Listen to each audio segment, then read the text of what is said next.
Hi friends, welcome to interesting facts and temples. ఈరోజు మనం తెలుసుకోబోతున్నది 14వ శక్తిపీఠమైన మాధవేశ్వరి ఆలయం గురించి. ప్రయాగ మాధవేశ్వరి ఆలయం ఉత్తరప్రదేశ్ రాష్ట్రం ప్రయాగ్రాజ్లోని అలోపీబాగ్లో ఉన్న శక్తిపీఠం. ప్రయాగ మాధవేశ్వరి అలోపీదేవి మందిర్ 18 శక్తిపీఠాలలో ఒకటి. ఆమెను ప్రయాగ అలోపీమాత లలితా క్షేత్ర పురాణం అని కూడా పిలుస్తారు. ఇది భారతదేశం ఉత్తరప్రదేశ్ రాష్ట్రం ప్రయాగ్రాజ్లోని అలోపీబాగ్లో ఉన్న ఆలయం.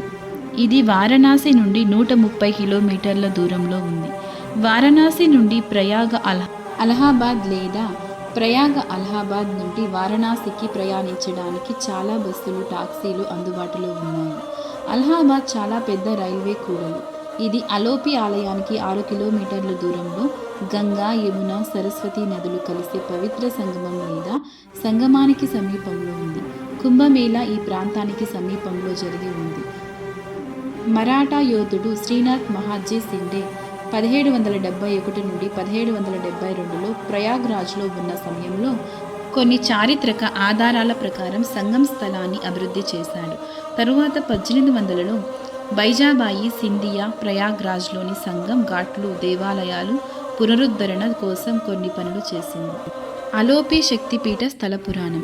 ఈ ఆలయం ప్రత్యేకత ఏమిటంటే ఈ ఆలయంలో ఏ దేవత విగ్రహం ఉండదు. విగ్రహానికి బదులుగా చెక్క బండి లేదా డోలీ ఉంటుంది. దానినే భక్తులు దేవతగా భావించి భక్తితో పూజిస్తారు. అలోపి అదృశ్యమైన అనే మూలం శివుడు భార్య సతీ మరణం తర్వాత దుఃఖంలో ఉన్న శివుడు ఆమె మృతదేహంతో ఆకాశంలో గమ్యం లేకుండా తిరగాడనే విశ్వాసం హిందూ పురాణాల ప్రకారం ఆధారంగా ఉంది. విష్ణువు అతనిని ఈ వేదన నుండి విముక్తి చేయడానికి సతీదేవి శవానికి తన చక్రాన్ని విసురుతాడు. దాని ఫలితంగా సతీదేవి శరీర భాగాలు విచ్ఛిన్నమై పూర్వపు భారతదేశంలోని వివిధ ప్రదేశాలలో అవశేష శరీర వివిధ భాగాలు పడతాయి. ఆ ప్రదేశాల ప్రాంతాలు సతీదేవత శరీర భాగాల స్పర్శతో పవిత్రమయ్యాయి. తద్వారా ఆ ప్రదేశాలు లేదా ప్రాంతాలు పవిత్రంగా భావించబడ్డాయి. వాటినే శక్తిపీఠాలు అని వ్యవహరిస్తుంటారు. చివరి భాగం ఈ ప్రదేశంలో పడిందని పురాణ కథనం. తద్వారా అలోపి అని పేరు పెట్టారు. అదృశ్యమైంది. అయితే ఈ వాదన చర్చనీయాంశంగా మారింది. ప్రయాగ్రాజ్లో ఒకే ఒక శక్తిపీఠమై ఉంది. అది సతీదేవి వేళ్లు పడిపోయినట్లు భావించే లలితాదేవి ఆలయం అని మరొక కథనం. ఈ ప్రాంతంలోని పాత నివాసాలు వివరించిన మౌఖిక చరిత్ర సంప్రదాయాలలో మరొక మరింత విశ్వసనీయమైన సంస్కరణ కొనబడింది. ఈ ప్రాంతమంతా దట్టమైన అడవులతో భయంకరమైన బందిపోటు దొంగల విస్తృతంగా తిరిగే కాలంలో అడవి గుండా ఒక వివాహపు ఊరేగింపు వెళ్తుంది. మధ్యయుగ కాలంలో బహుమతులుగా పొందిన బంగారం, ఇతర సంపదలతో తిరిగి వచ్చేటటువంటి ప్రయాణాలు వివాహ ఊరేగింపులుగా మారినవి. ఇవి దొంగలు అత్యంత హాని కలిగించే లక్ష్యాలుగా ఉండేవి. వివాహ బృందం అడవితో బాగా దట్టమైన ప్రాంతంలోకి వెళ్ళినప్పుడు వివాహ బృందాన్ని ముట్టడించారు.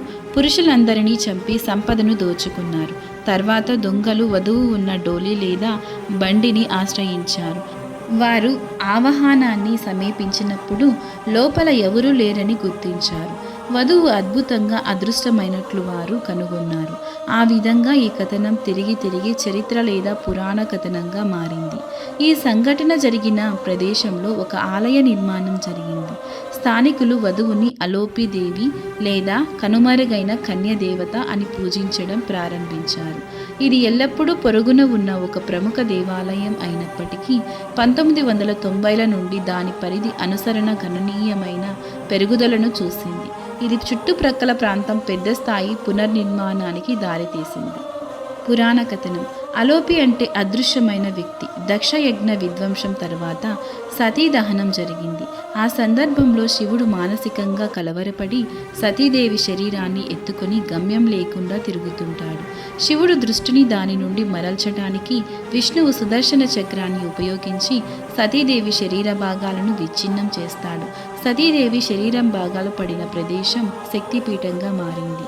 ప్రయాగ అనేది సతీదేవి శరీరంలోని చివరి భాగం, నేలపై పడిన చివరి ప్రదేశం. ఇక్కడ సతీదేవి దేహం మాయమైంది. అందుకే అలోపి అని పేరు వచ్చింది. అలోపి మాత గురించి మరికొన్ని కథలు ఉన్నాయి. ప్రతి ఆలయంలో కనీసం ఒక విగ్రహం లేదా ఒక చిహ్నం అమ్మవారికి పూజించడానికి ఉంటుంది. కానీ ఇక్కడ విగ్రహం లేదా చిహ్నం లేదు. చెక్క డోలీపై దేవత ఉందని మనం ఊహించుకోవాలి. అందుకే అలోపి అని పేరు వచ్చింది. స్థానిక కథన ప్రకారం అలోపి మాత కొత్తగా పెళ్ళైన వధువు. దొంగల వివాహ దళంపై దాడి చేసినప్పుడు ఆమె పల్లకి నుండి అదృశ్యమైంది. వధువు అద్భుతంగా కనిపించకుండా పోవడంతో ఆమెను అలోపి మాతగా పూజిస్తారు. రామకృష్ణ మఠం మొదటి అధ్యక్షుడు, ఆధ్యాత్మిక పుత్రుడు, శ్రీరామకృష్ణ పరమహంస ఉత్తమ విద్యార్థి అయిన స్వామి బ్రహ్మానంద ఇక్కడ అమ్మవారి త్రిజటగా చిన్న పిల్లవాడిగా చూశారు. 18 మహాశక్తి పీఠాల్లో ఒకటి ఇక్కడ సతీదేవి వేళ్లు పడ్డాయని విశ్వాసం. ఈ ఆలయంలో అమ్మవారి విగ్రహం లేదా మూర్తి ఉండదు. పూజ గదిలో ఉన్న ఒక పవిత్రమైన డోలిని దేవిగా పూజిస్తారు.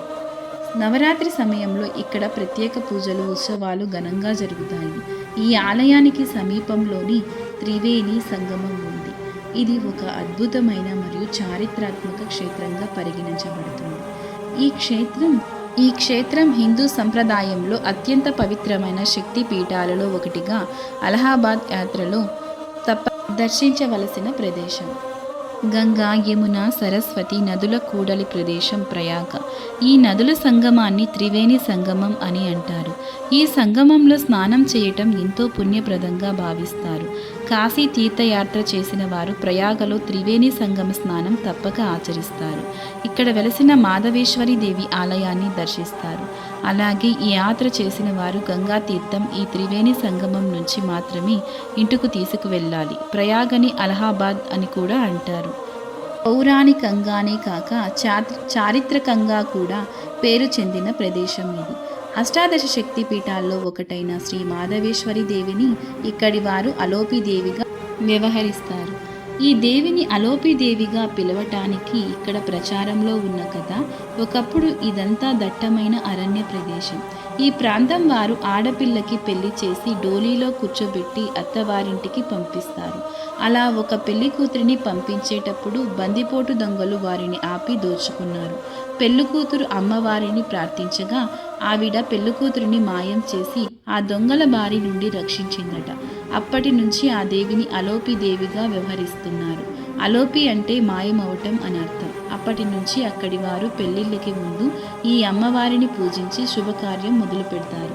ఆహ్వానం లేకుండా దక్ష యజ్ఞానికి వెళ్ళిన పార్వతీదేవి అవమానం భరించలేక ఆత్మాహుతి చేసుకోవటం, ఆవిడిని ఎత్తుకొని శంకరుడు ఉగ్రతాండవం చేయటం, ఆయనని శాంతింపచేయటానికి విష్ణుమూర్తి పార్వతీదేవి శరీరాన్ని తన విష్ణు చక్రంతో ముక్కలు చేయటం, అవి 18 ముక్కలుగా దేశంలో వివిధ ప్రదేశాల్లో పడి శక్తిపీఠాలుగా ఖ్యాతి చెందటం మీకు తెలుసు కదా. ఇక్కడి అమ్మవారి ముంజయి పడ్డది. ఇక్కడ అమ్మవారి విగ్రహం ఏమీ ఉండదు. ఒక నలుచదురం పీఠంలాగా ఉంటుంది. దానిపైన ఒక గుడ్డ హుండి వేలాడి తీసినట్టుంటుంది. దాని కింద ఒక ఉయ్యాల. భక్తులు తాము తీసుకెళ్లిన కానుకలకు ఆ ఉయ్యాలలో ఉంచి మొక్కుకోవాలి. అమ్మవారి విగ్రహం లేకపోవటంతో మన దేవాలయాలు సందర్శించిన తృప్తి ఉండకపోయినా అష్టాదశ శక్తి పీఠాల్లో ఒక పీఠాన్ని దర్శించామని సంతోషించాము. ఉత్తరప్రదేశ్ నందలి అలహాబాద్ జిల్లా ముఖ్య పట్టణమైన అలహాబాద్ను ప్రయాగ త్రివేణి అని కూడా అంటారు. ప్రయాగ తీర్థరాజ్యం అని పురాణములో చెప్పబడినది. గంగా, యమున, సరస్వతి నదుల సంగమంతో ఈ ప్రాంతము త్రివేణిగా ప్రసిద్ధి చెందినదని, ప్రయాగ క్షేత్రం నందు త్రివేణి సంగమంతో పాటు అష్టాదశ శక్తి పీఠాల్లో 14వది అయిన మాధవేశ్వరి పీఠం సతీదేవి హస్తాంగలీయకం పడిన ప్రదేశముగా ప్రసిద్ధి. శ్రీ మాధవేశ్వరి శక్తిపీఠం త్రివేణి సంగమం వద్ద ఉండేది అని పురాణాలు చాటుతున్నాయి.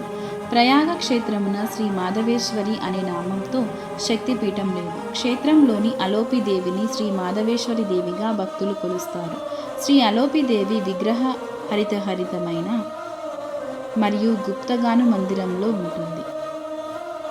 మా వీడియోస్ కనుక మీకు నచ్చినట్లయితే ప్లీజ్ సబ్స్క్రైబ్ చేసుకోండి. See you on next video.